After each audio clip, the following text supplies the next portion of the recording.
الحمد لله وحده والصلاة والسلام على سيد الرسل وخاتم الأنبياء محمد وعلى آله وأصحابه وأزواجه وذرياته وأتباعه وبارك وسلم تسليما كثيرا كثيرا. أعوذ بالله من الشيطان الرجيم. بسم الله الرحمن الرحيم. يا أيها الرسول بلغ ما أنزل إليك من ربك وإن لم تفعل فما بلغت رسالته والله يعصمك من الناس إن الله لا يهدي القوم الكافرين. صدق الله مولانا العظيم وصدق رسوله النبي الصادق الوعد الأمين. تمام حضرات درود پاک پڑھ لیں ایک دفعہ. اللهم صل على محمد وعلى آل محمد كما صليت على إبراهيم وعلى آل إبراهيم إنك حميد مجيد. اللهم بارك على محمد وعلى آل محمد كما باركت على إبراهيم وعلى آل إبراهيم إنك حميد مجيد. بزرگوں، بھائیو، عزیزو، چھٹا پارہ ہے اور سورہ مائدہ ہے. اس کی ایک آیت 67 نمبر آیت ہے، آپ کے سامنے تلاوت کی ہے. اللہ پاک نے اس آیت کریمہ میں حضور صلی اللہ علیہ وسلم کو براہ راست خطاب فرمایا ہے کہ اے رسول، پہنچا دے جو تجھ پر اترا، یعنی نازل ہوا تیرے رب کی طرف سے، اور اگر ایسا نہ کیا تو تو نے کچھ نہ پہنچایا اس کا پیغام، یعنی اللہ کا پیغام، اور اللہ تجھ کو پہنچائے گا، تجھ کو بچا لے گا، اور اللہ تجھ کو بچا لے گا لوگوں سے. بے شک اللہ راستہ نہیں دکھلاتا قوم کفار کو. اس آیت کریمہ میں اللہ تبارک و تعالیٰ نے حضور صلی اللہ علیہ وسلم کا جو منصب ہے، یعنی آپ کو رسول بنا کر بھیجا گیا ہے، اس کی جو ذمہ داری ہے ایک تو اس کی طرف متوجہ فرمایا، اور دوسری بات یہ ہے کہ جو کچھ اللہ تعالیٰ کی طرف سے آپ پر نازل کیا گیا، یعنی قرآن کریم جو کتاب نازل کی گئی ہے، اس میں جتنے بھی احکام ہیں ان کو بغیر کسی تردد کے، بغیر کسی خوف کے لوگوں تک پہنچائیں، اور جیسے آپ پر نازل ہوا بغیر کسی کمی بیشی کے، نہ اس میں کچھ کم کریں نہ اس میں کچھ بڑھائیں، اس کو اللہ کی مخلوق تک اس کو پہنچا دیں. بلغ ما انزل الیک من ربک، جو اللہ تعالیٰ کی طرف سے نازل ہوا. اور حضور صلی اللہ علیہ وسلم کو آپ کا یہ جو فرض منصبی ہے، اس منصب کے جو تقاضے ہیں اس سے آپ کو مطلع فرمایا. اور یقینی بات ہے کہ حضور علیہ الصلاۃ والسلام جب اللہ تعالیٰ کے رسول ہیں تو اللہ تعالیٰ نے ہی آپ کو بتانا ہے کہ آپ میرے رسول ہیں، اور آپ کا یہ منصب ہے، یہ آپ کی عظمت ہے، یہ آپ کی ذمہ داری ہے، اور اس کو آپ نے اس طرح پورا کرنا ہے. تو نبی کوئی بھی ہو وہ اپنی مرضی سے تو چلتا ہی نہیں ہے، اللہ کے حکم سے بولتے ہیں، اللہ کا حکم ہی سناتے ہیں، اور کسی انسان کا بھی وہ حکم نہیں مانتے. کوئی ایک نبی نہیں ہے جس نے اپنے عہد کے کسی حکمران کی اس نے اطاعت یا فرما برداری کی ہو، یا اپنے ماحول کے کسی آدمی کی فرما برداری کی ہو. نبی خود مؤثر ہوتا ہے اور نبی فرما برداری کا حکم دیتا ہے کہ میں جو کچھ کہہ رہا ہوں یہ میں نہیں کہہ رہا بلکہ اللہ کی طرف سے یہ مجھے حکم ہوا ہے، میں تم تک پہنچا رہا ہوں، میری بات کو مانو، میں کسی کی اطاعت نہیں کروں گا سوائے اللہ کے۔ تو حضور خاتم النبیین رحمۃ للعالمین سیدنا و مولانا رؤوف الرحیم محمد کریم صلی اللہ علیہ وسلم کو اللہ تعالیٰ نے آپ کا منصب بھی بتلایا کہ آپ استقامت کے ساتھ، پوری جرأت کے ساتھ آپ کھڑے ہوں، ہم آپ کے ساتھ ہیں، اور اس پیغام کو پوری اپنی جو قوت ہے، طاقت ہے، اور جو ہم نے نبوت اور رسالت کی برکت آپ کو عطا فرمائی ہے، اس کے ساتھ اس پیغام کو آپ آگے پہنچاتے رہیں۔ اور یہ پہنچانا کیا ہے؟ یہ تبلیغ ہے، ابلاغ، بلغ، جو نازل ہوا آپ پر، ما انزل، آپ پر جو نازل ہوا، تو بلغ سے تبلیغ ہے۔ تو ایک تو اللہ تعالیٰ نے حضور صلی اللہ علیہ وسلم کو تبلیغ کی، ابلاغ کیا، اور پھر حضور صلی اللہ علیہ وسلم کی یہ ذمہ داری اللہ تعالیٰ نے عائد فرمائی کہ اب آپ اس کو آگے پہنچائیں، اب آپ تبلیغ کریں آگے۔ تو اللہ ساری مخلوق کے ساتھ براہ راست بھی مخاطب ہو سکتے ہیں، اللہ کو طاقت قدرت حاصل ہے، لیکن اللہ تعالیٰ نے ذریعہ وہ بنایا کہ مخلوق جس کو دیکھ رہی ہے، اللہ کو کوئی نہیں دیکھ سکتا۔ تو حضور صلی اللہ علیہ وسلم کو مخلوق میں سے ہی اٹھایا کہ یہ دیکھ لو، تم میں سے ہی ہیں، انسان ہیں، لیکن ان جیسا انسان کوئی نہیں ہے، جو علم ان کے پاس ہے ان جیسا علم کسی کے پاس نہیں ہے، جو حکم یہ سنا رہے ہیں یہ حکم کسی کے پاس نہیں ہے، لیکن ہے تم میں سے، اور تم سب سے جدا ہے، تم سب سے بلند ہے، اپنی ہر صفت میں تم سے بہت بلند ہے، ان کی کسی صفت کو تم میں سے کوئی بھی نہیں پہنچ سکتا، جو اللہ تعالیٰ نے مقام اور مرتبہ عطا فرمایا۔ تو انسان کسی کو کچھ دیکھ کر ہی کچھ سیکھتا ہے، کسی سے کوئی بات سن کر ہی سیکھتا ہے نا۔ تو اللہ تعالیٰ نے مخلوق میں سے ہی، انسانوں میں سے ہی نبیوں کو چنا ہے، اور انسانوں کی ہدایت کا ان کو ذریعہ بنایا، اور سب سے آخر میں حضور خاتم النبیین محمد کریم صلی اللہ علیہ وسلم کو اللہ تعالیٰ نے اپنا نبی اور رسول بنا کر بھیجا ہے، اور نبوت کا جو درجہ ہے، جتنے بھی اس کے درجات ہیں، جتنی برکات ہیں، جتنی اس کی عظمتیں ہیں، اور جو علم اس کے ساتھ وابستہ ہے، جو ہدایت اس کے ساتھ وابستہ ہے، جو اعمال اس کے ساتھ وابستہ ہے، سب مکمل کر دیے، اپنے درجہ کمال کو پہنچ گئے، اس سے آگے کوئی جا ہی نہیں سکتا۔ تو حضور صلی اللہ علیہ وسلم کو اللہ تعالیٰ نے تبلیغ کا یہ فریضہ جو ہے نبوت اور رسالت کے ساتھ یہ جڑا ہوا ہے، یہ آپ کو یہ فریضہ آپ پر عائد کیا، اور آپ کو اللہ پاک فرما رہے ہیں کہ پوری استقامت کے ساتھ آپ بس میرا نام لیتے رہیں، میری باتیں ان کو سناتے رہیں، منوانا آپ کے فرائض میں شامل نہیں ہے، نہ آپ کی یہ ذمہ داری ہے، یہ ہمارا کام ہے کہ کس سے منوانا ہے اور کیسے منوانا ہے۔ تو حضور صلی اللہ علیہ وسلم نے یقیناً، اب دیکھیں اس میں اللہ پاک نے ایک ایسی بات فرمائی کہ وَإِن لَّمْ تَفْعَلْ فَمَا بَلَّغْتَ رِسَالَتَهُ، اور اگر ایسا نہ کیا تو تو نے کچھ نہ پہنچایا اس کا پیغام، اور اللہ تجھ کو بچا لے گا لوگوں سے۔ یعنی اگر آپ نے میرا پیغام نہ پہنچایا، یہ تبلیغ نہ کی، تو آپ نے نبوت و رسالت کا حق ادا نہ کیا۔ تو بظاہر تو حضور صلی اللہ علیہ وسلم سے اللہ فرما رہے ہیں، تو کسی نبی نے بھی اپنے فرض میں کوتاہی نہیں کی، غفلت نہیں کی، ایک نبی نے بھی نہیں کی۔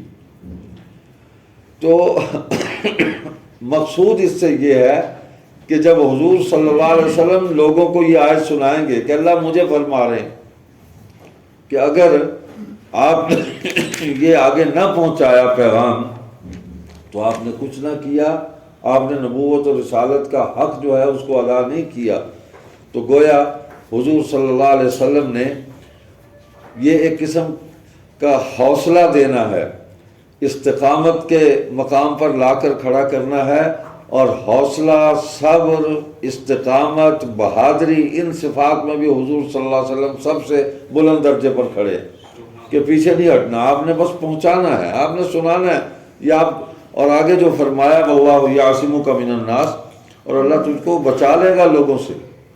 یعنی یہ لوگوں کا جو خوف ہے کہ وہ تانے دیں گے یا لوگ راستے میں رکاوٹیں کھڑی کریں گے یا لوگ آپ پر تشدد کریں گے، آپ کو تکلیف اور اذیت پہنچائیں گے، آپ کے لیے مصیبتیں کھڑی کریں گے، تو کرتے رہیں، ہم آپ کو بچائیں گے اور ان آفات و بلیات سے ہم آپ کی حفاظت فرمائیں گے. تو حضور صلی اللہ علیہ وسلم کی حفاظت بھی اللہ نے فرمائی، اور تکلیف آئی تو حضور صلی اللہ علیہ وسلم نے اس تکلیف کو بڑی استقامت کے ساتھ اس کو برداشت کیا، اس پر صبر کیا، اور اللہ کا یہ حکم ساتھ سنا ہے ان اللہ مع الصابرین، کہ اللہ بے شک اللہ جو ہے وہ صبر کرنے والوں کے ساتھ ہے. پھر اللہ ساتھ ہوا، نہ صرف حضور علیہ الصلوۃ والسلام کے ساتھ بلکہ آپ کے تمام صحابہ کے ساتھ اللہ کی مدد آئی ہے، اور انہوں نے دین کو غالب کیا ہے. اور نبوت و رسالت کے جو فرائض ہیں اس کے اندر یہ بھی ہے کہ آپ جو ہیں هو الذی ارسل رسولہ بالہدی ودین الحق لیظہرہ علی الدین کلہ ولو کرہ المشرکون، کہ وہی اللہ جس نے آپ کو بھیجا ہے ہدایت دے کر اور دین حق دے کر. کس لیے بھیجا؟ لیظہرہ علی الدین کلہ، کہ آپ اللہ کے اس دین کو تمام جتنے بھی ادیان ہیں، دین ہے، مذاہب ہیں، ان پر اس کو غالب کر دیں، علمی اعتبار سے اور حکومت اور اقتدار کے اعتبار سے، اور تمام مذاہب اور ادیان کے مقابلے میں سب سے بہترین دین کے طور پر اس کو پیش کرنے کے اعتبار سے. یہ ساری نعمتیں ہم نے آپ کو عطا کی ہیں، حجتیں، اس کو آپ پیش فرما دیں، اس کو غالب کر دیں. تو حضور صلی اللہ علیہ وسلم جس ہدایت کو، جس دین کو اللہ کی طرف سے لے کر آئے، اس کو غالب کیا، اس کی حکومت قائم کی، لوگوں کے دلوں میں اس دین کو راسخ کیا، لوگوں کے دلوں کو منور کیا. وہ لوگ کون تھے؟ وہ صحابہ تھے. جب تک ایمان نہیں لائے تھے کافر تھے، مشرک تھے، اور کفر اور شرک کے زمانے میں بھی ایسے لوگ تھے کہ جو اپنے اعمال کے اعتبار سے صاف ستھرے لوگ تھے. ایسے لوگ ہر سوسائٹی کے اندر موجود ہوتے ہیں، آج بھی ہیں کافروں کے اندر، کہ وہ اپنے کردار کے لحاظ سے بڑے صاف ستھرے لوگ ہیں، ان کے معاملات ٹھیک ہیں اور ایسے کوئی گناہ میں مبتلا نہیں ہے، لیکن عقیدہ غلط ہے، شرک ہے، کفر ہے. تو حضور صلی اللہ علیہ وسلم نے دونوں طرح کے لوگوں کو دین کی دعوت دی، دونوں طرح کے لوگوں کو. یعنی ایک تو ہے جن کا صرف عقیدہ خراب ہے، کافر تھے، مشرک تھے، بت پرستی کرتے تھے، لیکن ان کے اندر کوئی کردار کا عیب نہیں تھا. اور ایک وہ تھے کہ جو عقیدہ بھی برا رکھتے تھے، کردار بھی برا تھا ان کا، لیکن نبی اکرم صلی اللہ علیہ وسلم نے، کمال ہے آپ کی دعوت کا جو منہج ہے، جو انداز ہے، آپ کی تبلیغ کا جو عظیم الشان جو کردار ہے، کہ آپ نے کسی انسان کو برا نہیں کہا، کسی انسان کو برا نہیں کہا. آپ نے برائی کو برائی کہا ہے، شرک کو شرک کہا ہے، کفر کو کفر کہا ہے، گناہ کو گناہ کہا ہے، لیکن مشرک کو آپ نے گالیاں نہیں دی، کافروں کو آپ نے گالیاں نہیں دی، اپنی زبان کو کسی برے لفظ سے آلودہ نہیں کیا نبی پاک صلی اللہ علیہ وسلم نے. یہ مقام نبوت کے منافی ہے کہ نبی ہو اور اس کی زبان آلودہ ہو جائے کسی غلط لفظ سے. تو نبی ہر اعتبار سے معصوم ہے. پرانی بات ہے، مجھے یاد ہے کہ میں رائیونٹ کے اجتماع میں آیا تو حضرت مولانا محمد عمر پالن پوری رحمۃ اللہ علیہ، بہت بڑے بزرگ تھے، اللہ تعالیٰ ان کی قبر پر کروڑوں رحمتیں نازل فرمائے. ان کی گفتگو سے، ان کی دعوت سے، ان کی محنت سے ہزاروں لوگوں کو، لاکھوں لوگوں کو ہدایت ملی ہے اور ان کے اعمال درست ہوئے. تو ایک جملہ انہوں نے کہا، ایک 30 سال پرانی بات ہے، انہوں نے کہا کہ دوستو بزرگوں، اسلام میں گناہگار سے نفرت جائز نہیں ہے. اسلام میں گناہگار سے نفرت جائز نہیں ہے۔ نفرت گناہ سے کی جاتی ہے، گناہگار سے نہیں کی جاتی۔ اور ساتھ یہ فرمایا کہ اگر گناہگاروں سے نفرت جائز ہوتی تو حضور صلی اللہ علیہ وسلم مکہ کے مشرکوں اور کافروں کو سینے سے لگا کر ان کے دل میں ایمان کی شمع روشن نہ کرتے۔ آپ دیکھیں نا کہ نبی اکرم صلی اللہ علیہ وسلم نے ابو لہب کو، ابو جہل کو اور دیگر مکہ کے جو سردار تھے، سارے مشرک تھے، ان کو بلایا، ان کو کھانے کی دعوت دی۔ آج ہم کسی کافر کے ساتھ ایسا کرتے ہیں کہ اس کو بلا کے ہم کھانے کی دعوت دیں، کھانا کھلا کے پھر ان کے سامنے اللہ کے دین کو پیش کیا۔ ہم تو مسلمان کو کھانا کھلانے سے بچتے ہیں، چاہے جا کے کسی کافر کو ہم کھانا کھلا دیں۔ تو یہ جو دعوت ہے نا دین کی، یہ اس کی اخلاقیات میں یہ بہت بڑا اخلاق ہے کہ آپ دیکھیں نا، آپ کسی کو کھانا کھلائیں گے، محبت کا اظہار کریں گے تو اس کے دل میں آپ کے لیے لازماً محبت پیدا ہو جائے گی۔ اچھا، وہ ضد پر تھے، اڑے ہوئے تھے اپنی سرداری اور اپنے اقتدار پر، اس وجہ سے انہوں نے قبول نہ کیا۔ لیکن حضور صلی اللہ علیہ وسلم کا یہ عمومی آپ کا رویہ تھا، آپ کا کردار مبارک ہی ایسا تھا کہ آپ لوگوں کے ساتھ ایسے ہی محبت کرتے تھے۔ آپ کھانا کھلاتے تھے، مہمان کو بلا کے دین کی دعوت دیتے تھے۔ تو آج بھی اسی کردار کی ضرورت ہے کہ ہم جو دین سے دور ہیں، مسلمان ہوتے ہوئے دین پر عمل نہیں کر رہے، ان سے محبت کر کے ان کو دین کے راستے پر لے آئے۔ جو کافر ہوتے ہوئے دین سے بالکل بیگانہ ہیں، مانتے ہی نہیں ہیں، ان تک پہنچ کر دین کی آواز جو ہے وہ ان کے کانوں تک پہنچائی جائے، لگائی جائے آواز، کوئی ذریعہ اختیار کیا جائے۔ خود نہیں پہنچ سکتے، آج کل تو ذرائع ابلاغ ایسے ہیں۔ تو حضور صلی اللہ علیہ وسلم کو اللہ تعالیٰ نے بظاہر یہ خطاب فرمایا، نبی حالانکہ اللہ کے فرض کو چھوڑ نہیں سکتا، یہ تبلیغ اور دعوت اللہ کی طرف سے نبی پر فرض ہوتا ہے، اور نبی اپنے فرض کو جتنا نبی پورا کرتا ہے کوئی بھی پورا نہیں کر سکتا۔ اللہ کی اطاعت اور فرما برداری میں سب سے اونچے مقام پر اللہ کے نبی اور اللہ کے رسول ہوتے، اور حضور صلی اللہ علیہ وسلم اس صفت میں بھی اپنے کمال پر پہنچے، اس سے آگے کوئی اللہ کی اطاعت کر ہی نہیں سکتا۔ اسی لیے حضور کی نبوت اور رسالت قیامت تک ہے کہ اب اسی مکمل کردار کو، اسی مکمل دین کو، اسی مکمل کتاب کو، اسی مکمل سنت کو، اعمال کو، آپ کے معاملات کو ہر وقت سامنے رکھے، یہ مکمل ہے۔ اس کے اندر نہ کچھ شامل کیا جا سکتا ہے، نہ کچھ نکالا جا سکتا ہے، بس یہ پورا ہے دین۔ اب کسی ایسے شخص کی ضرورت ہی نہیں ہے کہ جو نیا دین لے کے آئے یا اس دین کے اندر کوئی ترمیم و اضافہ کرے، اس کی ضرورت نہیں ہے۔ اب اس کے اندر اللہ تعالیٰ نے بچایا بھی۔ حدیث میں آتا ہے، حضور صلی اللہ علیہ وسلم نے فرمایا کہ مجھے اللہ تبارک و تعالیٰ نے سابقہ نبیوں رسولوں پر 6 باتوں میں فضیلت عطا فرمائی ہے۔ فضلت علی الانبیاء بست، اور اس میں پہلی بات ہے اوتیت جوامع الکلم، کہ اللہ تعالیٰ نے مجھے جامع کلمات عطا فرمائے ہیں۔ پچھلے انبیاء جو ہیں لمبی لمبی تقریریں، لمبی لمبی عمریں، برس ہا برس وہ اللہ کے دین کی دعوت دیتے رہے، لیکن ایمان والے تھوڑے آئے۔ لیکن حضور صلی اللہ علیہ وسلم کو مختصر گفتگو کا اللہ پاک نے جامع کلمات عطا فرمائے کہ آپ تھوڑے وقت میں تھوڑے الفاظ بولتے تھے، لیکن اس کے اندر اتنا علم ہوتا تھا کہ ان الفاظ کو کھولتے چلے جائیں، یہ قیامت تک کھلتے رہیں گے۔ اس کے اسرار و رموز، اس کے معنی، اس کے اندر سے علم کے ایسے ایسے، اس سمندر سے اتنے آگے دریا نکلیں گے کہ ہم شمار ہی نہیں کر سکتے۔ تو جامع کلمات عطا فرمایا۔ وَنُصِرْتُ بِالرُّعْبِ، یہ دوسری بات جو ہے کہ رعب کے ساتھ میری مدد کی گئی ہے نا، وَاللَّهُ يَعْصِمُكَ مِنَ النَّاسِ، ہم لوگوں سے آپ کو بچا لیں گے، یہ آپ کا کچھ نہیں بگاڑ سکتے۔ تکلیف ہی دے دیں گے نا زیادہ سے زیادہ، اس کے بعد اور کیا کریں گے؟ ہم آپ کو صبر دیں گے، اور اس صبر کے نتیجے میں ہم ان پر آپ کو غلبہ اور فتح دیں گے۔ تو رعب کے ساتھ میری مدد کی گئی۔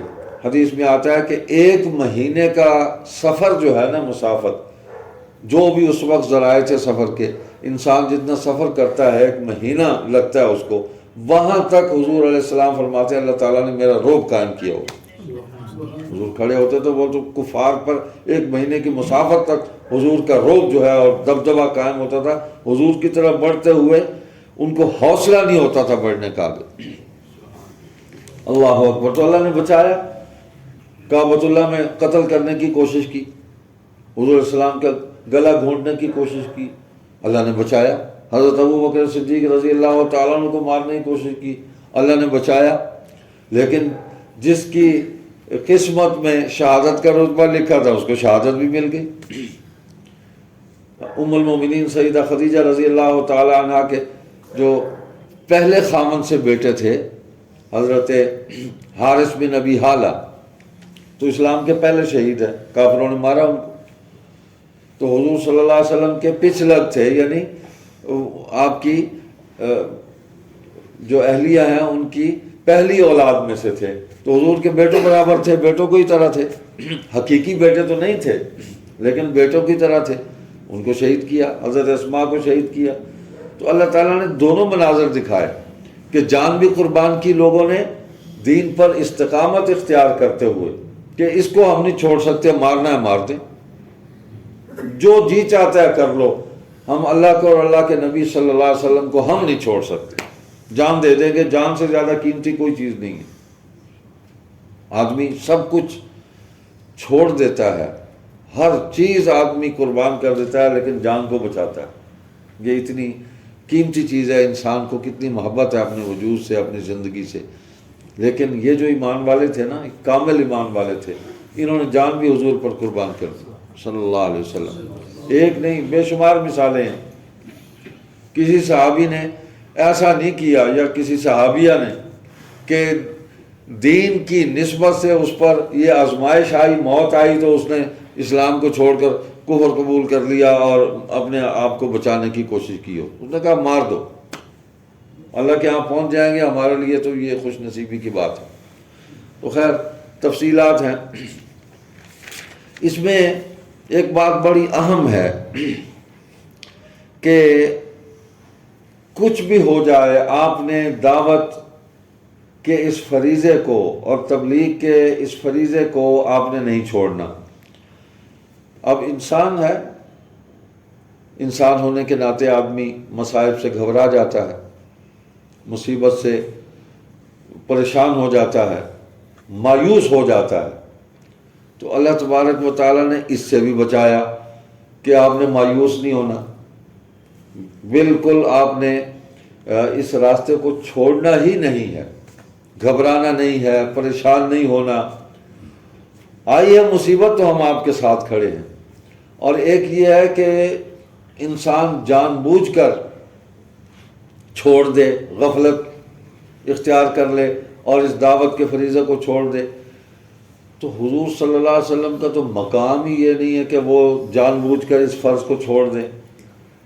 اور دوسری بات یہ ہے کہ مایوس، حضور کو فکر ضرور تھی، مایوسی سے بھی نکالا اور غفلت اس سے بھی نکالا کہ یہ بھی آپ پر نہیں آنے دیں گے، نہ آپ کو مایوس ہونے دیں گے، نہ آپ کو غافل ہونے دیں گے، آپ کو ہم پوری استقامت سے اس میدان کے اندر کھڑا کریں گے اور اس کا نتیجہ آپ کو دکھائیں گے۔ نبوت آپ پر مکمل ہو رہی ہے، دین آپ پر مکمل ہو گیا ہے، تو اس کو ہم غالب کر کے دکھائیں گے، اس لیے کہ آپ کو بھیجا اس لیے گیا ہے کہ اس دین کو غالب کیا جائے۔ تو نبی پاک صلی اللہ علیہ وسلم نے اس کا حق ادا کیا اور پھر امت کو یہ فریضہ آگے منتقل فرمایا، امت کو منتقل فرمایا۔ آپ دیکھیں نا کہ حجۃ الوداع کے موقع پر 40,000 کا لشکر ہے ایمان والوں کا، اور کامل ایمان والوں کا، صحابہ کا، جنہوں نے ایمان حضور سے وصول کیا، حضور نے ان کے ایمان کی تصدیق کی، حضور نے ان کو جمع کیا، حج ہوا، حضور نے ان کو خطاب فرمایا صلی اللہ علیہ وسلم نے۔ تو آپ نے فرمایا، سب سے پہلی بات یہی پوچھی کہ یہ بتاؤ میں نے اللہ کا دین تم تک پہنچا دیا ہے کہ نہیں؟ اس بات کی گواہی دو کہ میں نے اللہ کا دین تم تک پہنچایا۔ تو صحابہ نے سب نے گواہی دی یا رسول اللہ صلی اللہ علیہ وسلم آپ نے پہنچایا، آپ نے پہنچانے کا حق ادا کر دیا، پہنچانے کا حق ادا کر دیا۔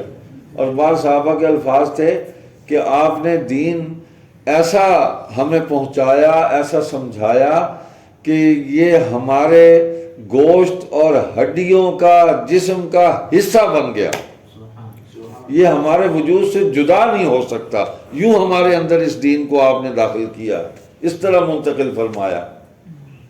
تو یہ گواہی لی، پہلی گواہی لی تھی، اس وقت پوچھا تھا اللہ اکبر کہ مجھے کیسا پایا۔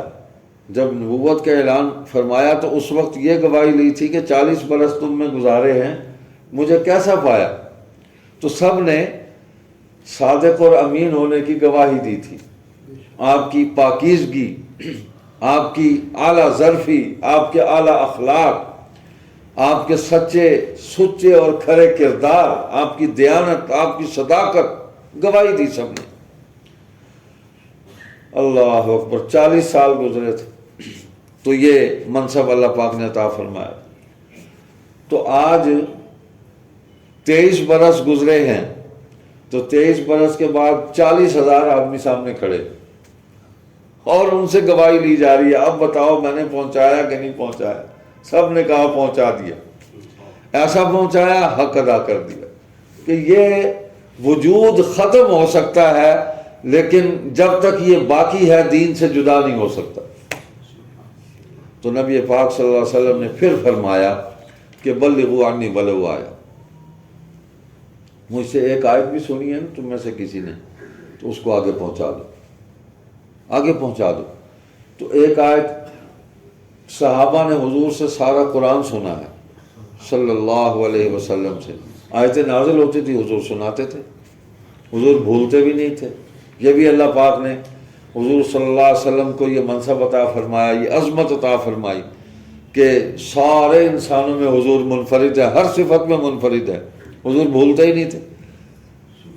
قرآن نازل ہوا، لکھا ہوا تو نہیں تھا، حضور تلاوت فرماتے تھے، اور صحابہ کی ڈیوٹیاں تھیں ان کو لکھ لیں، وہ بھی اللہ کی طرف سے مامور تھے صحابہ جو کاتبین تھے، تو وہ لکھا ہوا صحابہ پڑھتے تھے، حضور لکھا ہوا نہیں پڑھتے تھے۔ یہ نبی کے منصب سے نیچی بات ہے، ہلکی بات ہے کہ نبی لکھا ہوا پڑھے۔ نبی تو بولتا ہے، خطاب کرتا ہے، نبی کی زبان پر اللہ کا حکم اور اللہ کا کلام جاری ہوتا ہے، وہ اپنی بات کرتا ہی نہیں ہے۔ تو حضور صلی اللہ علیہ وسلم نے سنایا، پہنچایا، سکھایا، سمجھایا، عمل کر کے دکھایا اور عمل کرنے کا حکم دیا۔ پھر یہ ہے کہ اب تم بھی ایسے ہی آگے چلو۔ فَلْيُبَلِّغُ الشَّاهِدُ الْغَائِبَ، یہ بھی فرمایا کہ تم تو موجود ہو یہاں، تم نے میری بات سن لی، گواہی بھی دے دی، لیکن اب جو یہاں موجود نہیں ہے، سارے صحابہ تو نہیں آ سکے وہاں، وہ پھیلے ہوئے تھے پورے عرب میں، خطے میں، دین جو ہے وہ عرب سے باہر بھی چلا گیا، روم کی طرف چلا گیا، ادھر سوڈان کی طرف آ گیا، شام کی طرف چلا گیا، عراق کی طرف چلا گیا، ایران کی طرف دعوت پہنچ رہی تھی۔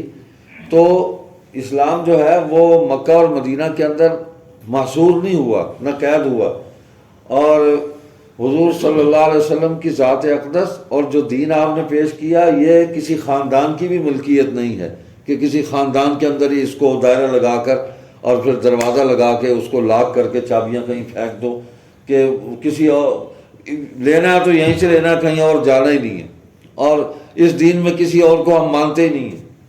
ایسا نہیں ہے، دین بے پناہ ہے، پوری دنیا میں پھیلا، اور دین صرف حضور کے گھرانے میں ہی معصور نہیں ہے، حضور کے گھرانے سے دین نکلا ہے اور چار دانگے عالم میں پھیل گیا۔ حضرت عباس رضی اللہ تعالیٰ نے حضور صلی اللہ علیہ وسلم کے چچا ہیں، 6 بیٹے ہیں، 6 ملکوں میں قبریں ہیں ان کی،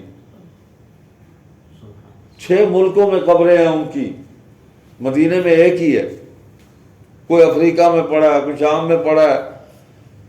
وہاں کیا کرنے گئے تھے؟ وہ دین کی دعوت لے کر گئے، دین کی تبلیغ کرنے گئے، اور تجارت بھی کی انہوں نے، اپنا روزگار کا سلسلہ بھی ساتھ چلایا، بس موت آ گئی دین پہنچاتے پہنچاتے موت آ گئی، کہاں نہیں پہنچے صحابہ. تو پھر ان تک پہنچے جو اس دن موجود نہیں تھے.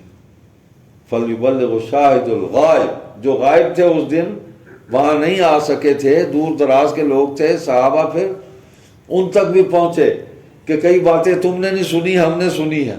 حدیث کی روایتیں آتی ہیں نا، تو ایک صحابی ایک مضمون پر ایک حدیث پیش کرتا ہے، دوسرا صحابی کہتا ہے میں نے یہی حدیث اس طرح سنی تھی، اس میں کوئی الفاظ زائد ہوتے ہیں، تیسرا کہتا ہے میں نے یوں سنی اس میں کچھ الفاظ کم ہوتے ہیں. تو ساری روایتیں جمع کی، حضور کے کلام کی بھی اللہ تعالیٰ نے حفاظت فرمائی ہے. جہاں جس طرح جس موقع پہ جو بات جس طرح ارشاد فرمائی، جو الفاظ آپ کی زبان سے جاری ہوئے اللہ نے اس کی حفاظت فرمائی، اور آج تک حفاظت ہو رہی ہے اور قیامت تک حفاظت رہے گی. نہ اللہ کی کتاب کو کوئی مٹا سکتا ہے اور نہ حضور صلی اللہ علیہ وسلم کے ارشادات کو اور آپ کے اعمال کو دنیا کی کوئی طاقت نہیں مٹا سکتی. دیکھیں اسلام جو ہے نا یہی دین ہے اور کوئی دین نہیں ہے. اور حدیث کے قرآن کے اندر تو اس کے غلبے کی بات ہے ہی، حدیث کے اندر مزید بات واضح ہوتی ہے کہ باقی ہی یہی رہے گا اور اس کے علاوہ جو کچھ ہے سب ختم ہو جائے گا. اللہ تعالیٰ اسلام ہی کو مکمل غلبہ عطا فرما دیں گے. عیسائی جو ہیں وہ بھی اسلام قبول کر لیں گے. سیدنا عیسیٰ علیہ السلام کو اللہ تعالیٰ قرب قیامت میں اسی لیے نازل فرمائیں گے. یہ جو حکمت ہے جو ہمیں سمجھ آتی ہے ہماری ناقص عقل میں قرآن اور حدیث کی روشنی میں، کہ ان کے آنے سے عیسائی بھی جو ہیں وہ سارے اسلام قبول کر لیں گے اور حضور صلی اللہ علیہ وسلم کی شریعت پر آ جائیں گے. ایک دشمن باقی رہے گا، وہ یہودی ہے. یہ اسلام قبول نہیں کرے گا. جس طرح شیطان نے قیامت تک باقی رہنا ہے نا، تو یہ یہودی بھی قیامت تک باقی رہیں گے. یہ ایک ہیں دونوں. تو اس وقت تو یہود و نصارہ دونوں ایک ہیں اسلام کے خلاف، لیکن سیدنا عیسیٰ علیہ السلام جب تشریف لائیں گے تو ان کی آمد کی برکت سے اللہ تعالیٰ حضور صلی اللہ علیہ وسلم کی شریعت کو غلبہ عطا فرما دیں گے اور عیسائی جو ہیں وہ بھی اسلام قبول کر لیں گے. آپ دیکھیں اللہ تعالیٰ نے کامل دین ہمیں عطا فرمایا ہے. اس دین کو پیش کرنے کے لیے کوئی مسلمان احساس کمتری میں مبتلا نہیں ہوتا کہ میں کوئی خدا نخواستہ کوئی کمزور چیز پیش کر رہا ہوں یا میرے پاس کوئی دلیل نہیں ہے، نہ علم کی نہ عقل کی کہیں کوئی کمی ہے میرے پاس. ایسا ہرگز نہیں ہے. آپ اللہ کے دین کے ساتھ وابستہ ہو جائیں اور پھر جب اس دین کو آپ سمجھیں گے، اس کو جب پیش کریں گے نا، تو اس طرح یعنی شرح صدر کے ساتھ، انشراح صدر، اطمینان قلب اور دل و دماغ کی یکجائی، بالکل متفق ہوں گے اور زبان جو ہے وہ دل کی رفیق ہوگی. ذہن بھی آپ کا پرسکون ہوگا، اس پر کوئی آپ کو شک نہیں ہوگا، شبہ نہیں ہوگا، اور کیا اسے کہتے ہیں کہ پریشانی نہیں ہوگی کہ میں پتہ نہیں اس بات کو ثابت کر سکوں یا نہ، اللہ کی توحید کو میں وحی کو ثابت کر سکوں یا نہ کر سکوں، میں قرآن کو اللہ کی کتاب ثابت نہ کر سکوں خدا نخواستہ. یہ آپ کے دل میں یہ خیال بھی نہیں آئے گا. جب آپ اس راستے پر چلیں گے نا تو اللہ تعالیٰ ایسی مدد کریں گے کہ آپ پوری قوت کے ساتھ اس دین کو آپ پیش کریں گے اور فخر کے ساتھ پیش کریں گے. تو دیکھ لیں پیش ہو رہا ہے، پوری دنیا میں پیش ہو رہا ہے، اور ایک ہی دین ہے اور کوئی دین نہیں ہے. ان الدین عند اللہ الاسلام.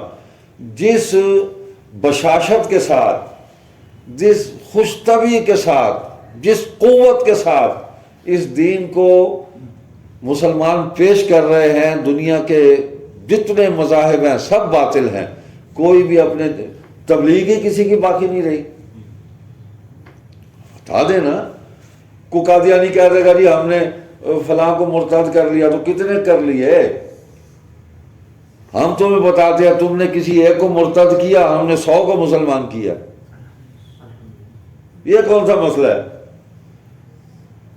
تو یہودی کوئی بھی نہیں ہو رہا اس لیے کہ وہ پیدائشی ہوتے ہیں. وہ کسی اور کو قبول نہیں کرتے. عیسائی کتنے کر لیے تم نے؟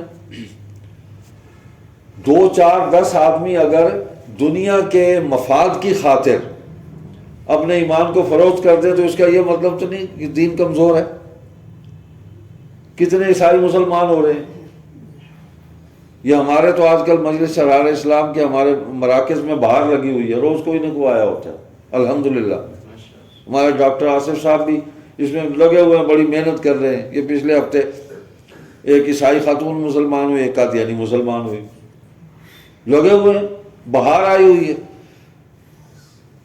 تو دین کو آپ جس خوش طبعی کے ساتھ اور پورے یقین اور اعتماد کے ساتھ آپ پیش کرتے ہیں، دنیا کا کوئی بھی مذہب جو ہے نا اس کے ماننے والا اپنے مذہب کو یوں پیش نہیں کر رہا. کتنے لوگ ہندو ہو گئے ہیں، ہندو مسلمان ہو رہے ہیں، سکھ مسلمان ہو رہے ہیں، بلکہ کفر پریشان ہے کفر. ہندوستان کے اندر قطع نظر اس کے آپ کسی آدمی کی کسی ذاتی رائے سے اختلاف کر سکتے ہیں، ہو جاتا ہے، کوئی بات نہیں، لیکن کسی آدمی کو اسلام کے دائرے سے تو نہ نکالے نا. مثلا ڈاکٹر ذاکر نائک ہیں، ان کی کسی ذاتی رائے، انہوں نے کسی معاملے میں کوئی اجتہاد کیا تو ان کا ذاتی اجتہاد ہے، اس کو آپ چھوڑ دیں. وہ کوئی شرائط ایمان میں نہیں ہے. لیکن ایک آدمی کے وجود سے جو نفع ہوا، وہاں ہزاروں ہندو مسلمان ہوئے، سینکڑوں سکھ مسلمان ہوئے، عیسائی مسلمان ہوئے، بدھسٹ مسلمان ہوئے. تو یہ ایک معمولی کام ہے کہ ایک آدمی کے وجود سے ہزاروں لوگ جو ہیں وہ اسلام کے نورانی ماحول میں آ گئے. یہ سارے ایسی گواہی ہے، اس کو سیدھا جنت میں لے جائے گی. تو آپ دیکھیں کفر نے، مشرک نے اس کو ملک میں نہیں رہنے دیا کہ اس کو نکالو یہاں سے، یہ ہمارے لیے مصیبت بن گیا اور کوئی یہ دہشت گرد ہے، یہ شدت پسند ہے. حالانکہ اس کی گفتگو میں کوئی دہشت اور شدت نہیں ہے، دلیل سے بات کرتا ہے اور ان کی کتابوں سے بات کرتا ہے. تو ایک آدمی کو اللہ نے یہ صفت دی ہے، سبحان اللہ، اس کے وجود سے یہ نفع ہو رہا ہے. ہاں اس کے کسی ذاتی خیال سے، کسی ذاتی رائے سے آپ کو اختلاف ہو سکتا ہے، کر لے، اس سے کیا مسئلہ ہے، لیکن آدمی کا انکار نہ کرے. مولانا صاحب کلیم صدیقی ہیں وہاں، مولانا کلیم صدیقی مولانا سید ابو الحسن علی ندوی رحمۃ اللہ علیہ کے خلفاء میں سے ہیں. اب اس آدمی کو اللہ نے علی میاں رحمہ اللہ کی صحبت اور ان کی رفاقت کے فیض سے یہ جذبہ ان کو دے دیا کہ انہوں نے دین کی دعوت دینی شروع کر دی. مالک رام کو کلمے کی دعوت دی جا کے، انہوں نے، پرانا آدمی تو فوت ہو گیا، مسلمان ہو گیا آخری وقت میں. علی میاں کا پیغام پہنچایا کہ علی میاں کہتے ہیں اب تو کلمہ پڑھ لو. تو اس نے کلمہ پڑھا اور اس نے کہا کہ علی میاں کو میرا سلام کہیں جا کے، اور ان سے کہیں اب حوض کوثر پہ ملاقات ہوگی.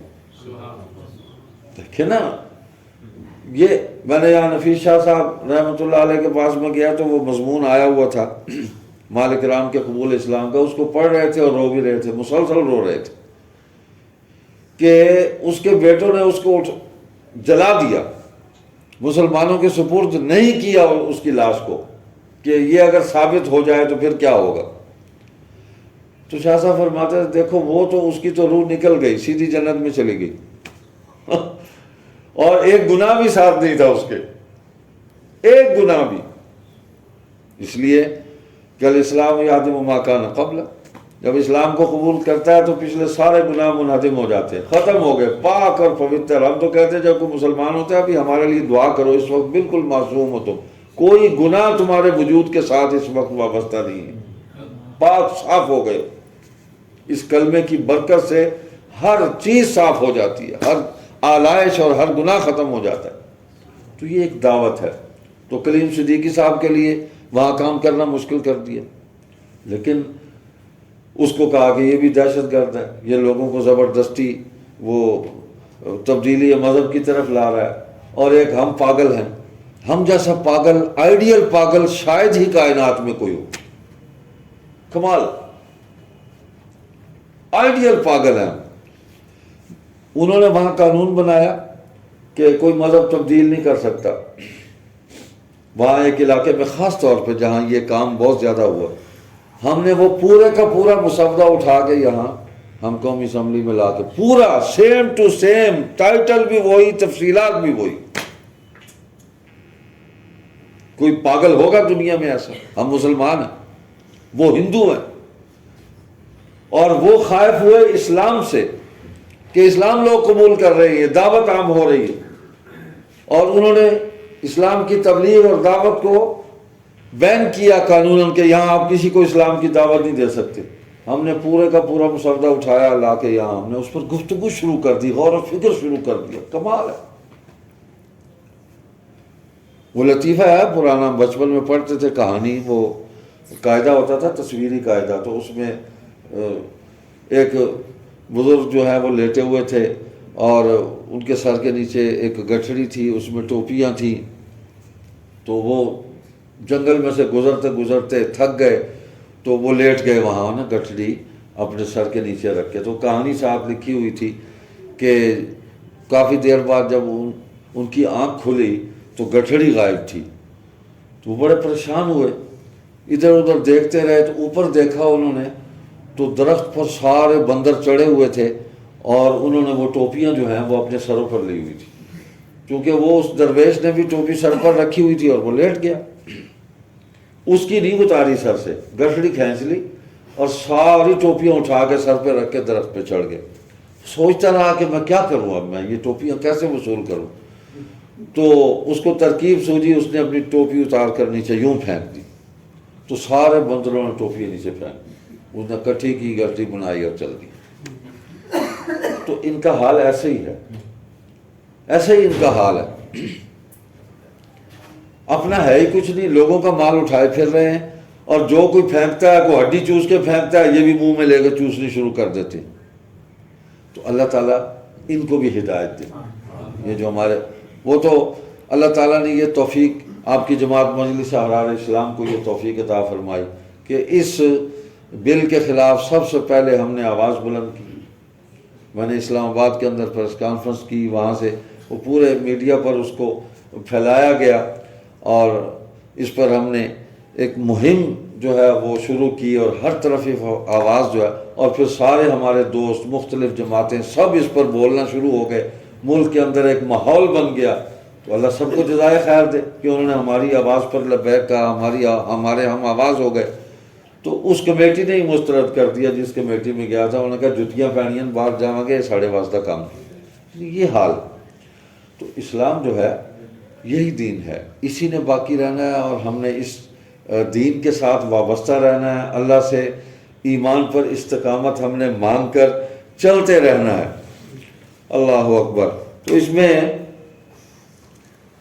یہ جو ایک تو ہے نا کہ آخری بات جو ہے، اللہ اکبر، واللہ لا یہدی القوم الکافرین، کہ اللہ تعالیٰ جو ہے وہ کافروں کو ہدایت نہیں دیتا. ان اللہ لا یہدی القوم الکافرین، کافروں کو ہدایت کا راستہ نہیں دکھاتا. تو جو ضد پر آ کر اپنی اس پر ڈٹ جائے کہ بھی میں نے قبول نہیں کرنا ہدایت کو، تو اللہ فرماتے پھر میں اس کو ہدایت نہیں دیتا. قرآن کریم کی ایک آیت ہے، اعوذ باللہ من الشیطان الرجیم، اللہ یجتبی الیہ من یشاء ویہدی الیہ من ینیب. اللہ جسے چاہتا ہے اپنا کر لیتا ہے، اور وہ راستہ اسی کو دیتا ہے جو اس کی طرف رجوع کرتا ہے. جو اللہ کی طرف رجوع کرتا ہے، اللہ کی طرف متوجہ ہوتا ہے، اللہ راستہ اسی کو دیتا ہے. تو یہ جو صحابہ کرام رضی اللہ عنہم ورضوا عنہ، ان کے جو دل تھے نا، وہ حق اور سچ کی تلاش میں ہر وقت مضطرب تھے. اس قبول اسلام سے پہلے اللہ تعالیٰ نے ان کے دل کے اندر حق کو قبول کرنے کی سب سے زیادہ صلاحیت اور استعداد رکھی ہوئی تھی. کیوں رکھی؟ کہ ان کو حضور علیہ السلام کا صحابی بنانا تھا، حضور کا مددگار بنانا تھا، حضور کی نصرت کرنے والی جماعت بنانا تھا۔ اس لیے تخلیقی طور پر ان کے دلوں کے اندر جو ہے وہ حق اور سچ کی طلب تھی، وہ اس کی تلاش میں تھے، یہ تلاش رکھی تھی، جستجو میں تھے۔ تو جو ہی ان کے سامنے حق ظاہر ہوا، جو ہی ان کے سامنے سچ کو پیش کیا گیا، تو ان کے دل نے فوراً قبول کر لیا، فوراً قبول کر لیا کہ ان کے دل کی خوراک ہی یہی تھی، ان کی روح کی خوراک ہی یہی تھی، غذا ہی یہی تھی۔ تو وہ فوراً ان کو مل گئی اور وہ حضور صلی اللہ علیہ وسلم کے ساتھ ہو گئے، قدم سے قدم ملایا، آپ کے قدموں میں بیٹھے، حضور کے قدموں کی دھول ان کے چہرے پر پڑی ہے۔ وہ ایسے پاکیزہ لوگ تھے، حضور کے ساتھ سواری پہ بھی بیٹھے، حضور کے ساتھ دسترخوان پر بھی بیٹھے، مل کے کھایا، مل کے سفر کیا، مل کے سواری پر بیٹھے، مل کے جہاد کیا، مل کے دین کی دعوت اور تبلیغ کا کام کیا۔ انہوں نے حضور صلی اللہ علیہ وسلم کو تنہا نہیں چھوڑا، تنہا نہیں چھوڑا حضور صلی اللہ علیہ وسلم کو۔ تو آج ضرورت ہے اس بات کی کہ ہم اپنے اعلیٰ اخلاق کے ساتھ، اعلیٰ رویوں کے ساتھ، اور قرآن، حدیث، سنت، اجماع امت، یہ بنیادیں ہیں ہماری، یہ بنیادیں ہیں، انہی بنیادوں پر اجتہاد ہے۔ جو اجتہاد ان بنیادوں سے ہٹا ہوا ہے وہ قابل قبول نہیں ہے۔ تو ان بنیادوں کو مرکز اور محور بناتے ہوئے ہم دین کی دعوت کو لے کر آگے چلیں۔ نہیں دین کا علم تو اس کو سیکھنے کی کوشش کریں، یہ ہر مسلمان کے فرائض میں ہے کہ دین کا علم سیکھے، دین کا شعور اپنے اندر پیدا کرے، دین والوں میں بیٹھے، وہاں جا کے نہ بیٹھے جو دین کو جانتے نہیں ہیں، ان سے دین کو سیکھنے جائیں گے تو نہیں ملے گا، کچھ اور ملے گا، اور وہ نتائج ہمارے سامنے ہیں۔ ہم جن ذرائع سے دین کو سمجھنے کی کوشش کر رہے ہیں اس کے نقصانات ہیں۔ ایک آدمی حدیث پڑھا ہوا ہی نہیں ہے، ایک آدمی قرآن کو صحیح معنوں میں پڑھا ہوا ہی نہیں ہے، کسی مفسر کے پاس نہیں بیٹھا اور کسی محدث کے پاس نہیں بیٹھا، نہ اس کو قرآن کا پتہ ہے نہ اس کو حدیث کا پتہ ہے، من مانی تشریحات کر رہا ہے، جو اس کے دل کو پسند ہے، جو اس کی خواہش ہے اس کو لے کے وہ چل رہا ہے، تو وہ نہیں چلے گی۔ دین میں اپنی خواہش نہیں چلتی، دین میں اللہ کی خواہش چلے گی، اللہ کی پسند چلے گی۔ اللہ نے ہمارے لیے پسند کیا ہے دین اسلام کو، تو پسند کر کے ہمیں آزاد چھوڑ دیا کہ اپنی مرضی سے تم چلتے رہو۔ وَرَضِيتُ لَكُمُ الْإِسْلَامَ دِينًا، کہ اسلام کو بطور دین کے اللہ فرماتے ہیں میں نے تمہارے لیے پسند کیا اور یہ مکمل ہے۔ تو مکمل تو ہمیں حضور صلی اللہ علیہ وسلم کے قدموں میں آ کے ملے گا نا، صحابہ کے قدموں میں آ کے ہمیں ملے گا، ان کا ایمان اور عمل ہمارے لیے معیار اور حجت بنایا گیا ہے۔ ہمارا ایمان، ہمارے اعمال معیار حجت نہیں ہے، ہم ان کے نقش قدم پر ہوں گے تو کامیاب ہوں گے۔ ہم کون ہیں؟ اللہ کے بندو، ان کے ایمان کی گواہی اللہ اور اللہ کے نبی صلی اللہ علیہ وسلم دے رہے ہیں، ان کے جنت کا اعلان اللہ اور اللہ کے نبی صلی اللہ علیہ وسلم فرما رہے ہیں۔ ہماری تو جنت، ہماری کامیابی آخرت کی موقوف ہے اللہ کی رحمت اور حضور کی شفاعت پر۔ ہمارے لیے تو اعلان نہیں ہوا کہ تم بخشے ہوئے ہو، ان کے لیے ہو گیا ہے۔ تو جن کے لیے ہو گیا، آج جو طاغوت ہے عالمی وہ امت مسلمہ کا ان سے اعتماد ختم کر رہا ہے کہ کہیں یہ ان کے پیچھے چل کے یہ دین کا علم نہ حاصل کر لیں، یہ ایمان کا نور نہ حاصل کر لیں، تو وہیں سے ملے گا اور کہیں سے نہیں ملتا۔ تو ہمیں حق اور سچ کو حاصل کرنے کے لیے انہی مراکز تک پہنچنا چاہیے جہاں سے حق اور سچ ملتا ہے۔ جب ہم دوسری جگہ جائیں گے، دیکھیں نا، شعبے ہیں، پیشے ہیں۔ ایک آدمی انجینئر ہے، بھائی میں اس سے انجینئرنگ جا کے سیکھوں، اس سے میں قرآن اور حدیث نہ پوچھوں، میں اچھا ہے وہ اپنی فیلڈ میں ٹھیک ہے، آرکیٹیکٹ ہے تو اس سے یہ فن سیکھوں، اس سے مشورہ کروں یہ نقشہ کیسے بنانا ہے، کیا کرنا ہے۔ ایک آدمی ڈاکٹر ہے تو اس سے میں اپنا علاج کرواؤں، مشورہ لوں اس سے جا کے صحت کے حوالے سے۔ تو شعبے ہیں، فنون ہیں، لیکن جب میں ان سے جا کے قرآن سمجھنے کی کوشش کروں گا، حدیث سمجھنے کی کوشش کروں گا، فقہ سمجھنے کی کوشش کروں گا، تو اللہ کے بندے کھانا خراب ہوگا میرا بھی اس کا بھی ساتھ ہوگا، اس کا تو پہلے ہوا، مزید ترقی لگ جائے گی اس کو۔ تو اللہ ہمارے حال پر رحم فرمائے اور دین کی اس دعوت کو لے کر ہم چلتے رہیں۔ اللہ ہماری اس محنت کو قبول فرمائے۔ مجلس احرار اسلام یہ ایک محنت کر رہی ہے، اللہ کے فضل و کرم سے چناب نگر میں بھی قادیانی قبول اسلام کر رہے ہیں۔ ختم ہو گیا مذہب، ختم ہو گیا۔ یہ بیساکھیوں کے سہارے کھڑا ہے، آکسیجن کے سلنڈر لگے ہوئے ہیں ان کو۔ امریکہ کی آکسیجن ہے، برطانیہ کی آکسیجن ہے، یعنی یورپین ممالک کی آکسیجن ہے، یہودیوں کی آکسیجن ہے، اسرائیل کی آکسیجن ہے۔ تو یہ کب تک ان کو گیس فراہم کرتے رہیں گے؟ آخر یہ سلنڈر جو ہیں یہ ختم ہونے ہیں، ہو گئے ہیں تقریباً۔ کوئی مذہب کے اندر پہلے بھی کوئی طاقت نہیں تھی ان کے، مذہب کیا، وہ تو ارتداد ہے، دھوکہ ہے، فراڈ ہے، کوئی بیس نہیں ہے اس کی، کوئی بنیاد نہیں ہے۔ تو ہم نے اس کو واضح کرنا ہے ان تک جب ہم پیش کرتے ہیں کہ یہ دیکھیں یہ کام ٹھیک نہیں ہے، یا جو کچھ پیش کر رہے ہیں یہ سارا 2 نمبر کام ہے۔ لیکن ایک بات آپ سے میں کہنا چاہتا ہوں، دیکھیں جب دین کی دعوت دینی ہے، دین کا پیغام پہنچانا ہے، تو گالیاں دے کر نہیں پہنچایا جا سکتا۔ گالیاں دے کر دین کا پیغام نہیں پہنچایا جا سکتا۔ آپ ایک قادیانی کو پہلے گالیاں دیں اس کو، اور اس پر لعنتیں بھیجیں، پھر اس کو کہیں اسلام قبول کرو، تو آپ کے وجود سے ہی متنفر ہو گیا، آپ کی شخصیت سے ہی متنفر ہو گیا۔ نہ یہ استغفر اللہ حضور صلی اللہ علیہ وسلم کی سنت ہے، نہ صحابہ کا عمل ہے۔ پوری امت میں جو داعیان دین کے آئے ہیں کسی کا یہ عمل نہیں کہ ہم گالیاں دے کے، تانے دے کے۔ نبی علیہ الصلوۃ والسلام نے ایک مرتبہ بھی کسی کو گالی نہیں دی۔ تو آج ہم پہلے نا وہ لعنتوں کا ایک پورا شور اور غل کرتے ہیں، لعنت لعنت۔ بھائی یہ تو مرزا قادیانی کا کام ہے، اس نے 1000 دفعہ لکھا ہے، جیسے تعویذ لکھتے ہیں نا، لعنتی تعویذ لکھا اس نے، لعنت لعنت لعنت لعنت، یعنی ساری امت مسلمہ پر اس نے لعنت بھیجی، تو اس کا کام ہے، ہمارا کام نہیں ہے۔ یہ گالیاں بھی اسی نے دی ہیں، یہ اس کا کام ہے، ہم کیوں گالی دیں؟ ہم گالی نہیں دیتے، ہم کہتے ہیں یہ جو نظریہ، جو مذہب تم نے اختیار کیا ہے یہ جھوٹ ہے، یہ اسلام کے مقابلے میں پوری اپوزیشن ہے، یہ شیطان کا مذہب ہے، شیطان کا فکر ہے۔